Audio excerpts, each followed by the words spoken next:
Izina Noella ni izina ry'abakobwa rikomoka mu Bufaransa, rikaba risobanuye Noheli cyangwa se ivuka rya Kristo. Izina Keilani ni izina ry'abakobwa ryahabwa n'abahungu, rikomoka Irelandi, rikaba risobanuye gutungana, rishobora no gusobanura ngo ubika imfunguzo.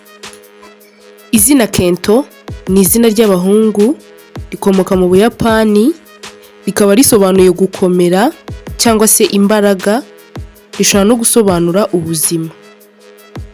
Izina Santos ni izina ry'abahungu rikomoka muri Espagne no muri Portugal, rikaba risobanuye umutagatifu cyangwa se ukwera. Izina Ian ni izina ry'abahungu rikomoka muri Scotland, rikaba risobanuye ngo Imana ni inyembabazi. Izina Lavida ni izina ry'abakobwa ryahabwa n'abahungu, rikomoka muri Espagne, rikaba risobanuye ubuzima. Izina Tracy ni izina ry'abakobwa rikomoka Irelandi, rishobora no gukomoka mu Bufaransa, rikaba risobanuye umurwanyi.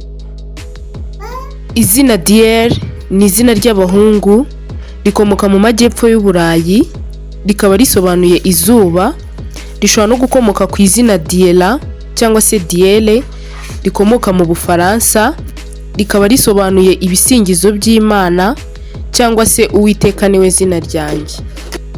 Izina Dolly ni izina ry'abakobwa rikomoka mu Cyongereza ku izina Dorothy cyangwa se Dolores, rikaba risobanuye impano y'Imana cyangwa se umugisha. Izina Roxane ni izina ry'abakobwa rikomoka mu Balatini, rikaba risobanuye igiti cyiza, rishobora no kuba ikimenyetso cy'intsinzi. Izina Mpano ni izina ry'abahungu se cyangwa abakobwa, rikaba ari izina ry'Ikinyarwanda, rikaba rikomoka ku ijambo impano, baryita abana bagamije kugaragaza ko ari impano yaturutse ku Mana.